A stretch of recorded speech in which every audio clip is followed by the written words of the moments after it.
The Three Shepherds by Louis Ginzberg.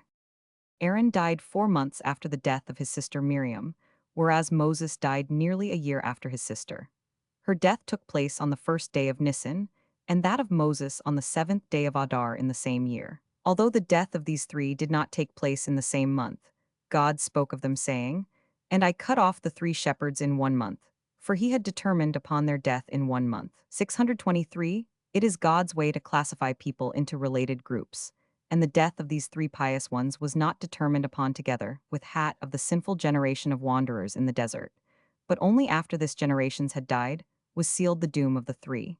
624. Miriam died first, and the same fate was decreed for her brothers as a consequence of her death. Miriam's death plunged all into deep mourning.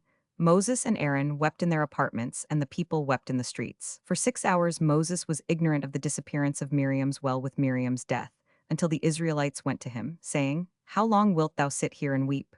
He answered, "Shall I not weep for my sister who had died?" They replied, "While thou art weeping for one soul, weep at the same time for us all." "Why?" asked he. They said, "We have no water to drink." Then he rose up from the ground, went out and saw the well without a drop of water. He now began to quarrel with them, saying, "Have I not told ye, I am not able to bear you myself alone? Ye have rulers of thousands, rulers of hundreds, rulers of fifties, and rulers of tens, princes, chiefs, elders, and magnates. Let these attend to your needs." Israel, however, said, "All rests with thee, for it is thou who didst lead us out of Egypt and brought us in unto this evil place. It is no place of seed, or of figs, or of vines, or of pomegranates, neither is there any water to drink. If thou wilt give us water, it is well; if not, we shall stone thee."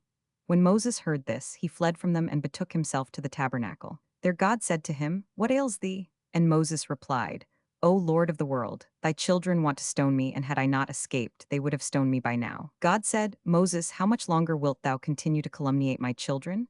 Is it not enough that at Horeb thou didst say, 'They be ready to stone me'? Whereupon I answered thee, 'Go up before them, and I will see whether they stone thee or not.' Take the rod and assemble the congregation, thou and Aaron thy brother, and speak ye unto the rock before their eyes, that it give forth its water." Moses now went to seek for the rock, followed by all Israel, for he did not know which was the rock out of which God had said water was to flow. 625. For the rock out of which Miriam's well flowed vanished among the rest of the rocks, in such a way that Moses was not able to distinguish it among the number. 626. On the way they saw a rock that dripped, and they took up their places in front of it.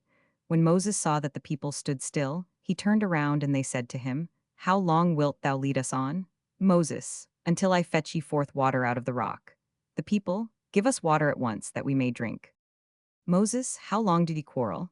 Is there a creature in all the world that so rebels against its maker as ye do, when it is certain that God will give you water out of a rock, even though I do not know which one that may be?" The people, "Thou wert a prophet and our shepherd during our march through the desert, and now thou sayest, I know not out of which rock God will give you water." Moses hereupon assembled them about a rock, saying to himself, "If I now speak to the rock, bidding it bring forth water, and it bring forth none, I shall subject myself to humiliation in the presence of the community, for they will say, 'Where is thy wisdom?'" Hence he said to the people, "Ye know that God can perform miracles for ye, but he hath hidden from me out of which rock he will let the water flow forth. For whenever the time comes that God wished a man not to know, then his wisdom and understanding are of no avail to him." Moses then lifted his rod and let it quietly slide down upon the rock which he laid it, uttering, as if addressing Israel, the words, "Shall we bring you forth water out of this rock?"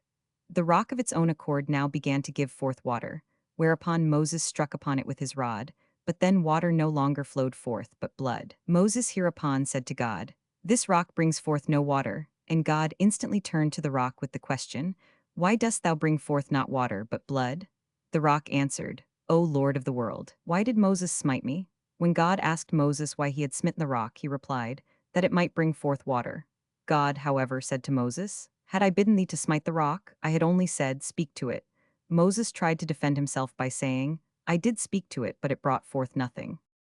"Thou," God replied, "hast given Israel the instruction, In righteousness shalt thou judge thy neighbor. Why then didst not thou judge the rock in righteousness? The rock that in Egypt supported thee when out of it thou didst such honey? Is this the manner in which thou repayest it?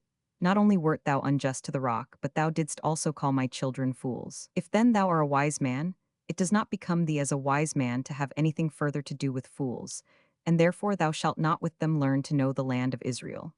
627 At the same time God added, Neither thou, nor thy brother, nor thy sister shall set foot upon the land of Israel. For even in Egypt God had warned Moses and Aaron to refrain from calling the Israelites fools, and as Moses, without evoking a protest from Aaron, at the water of Kadesh called them fools, the punishment of death was decreed for him and his brother.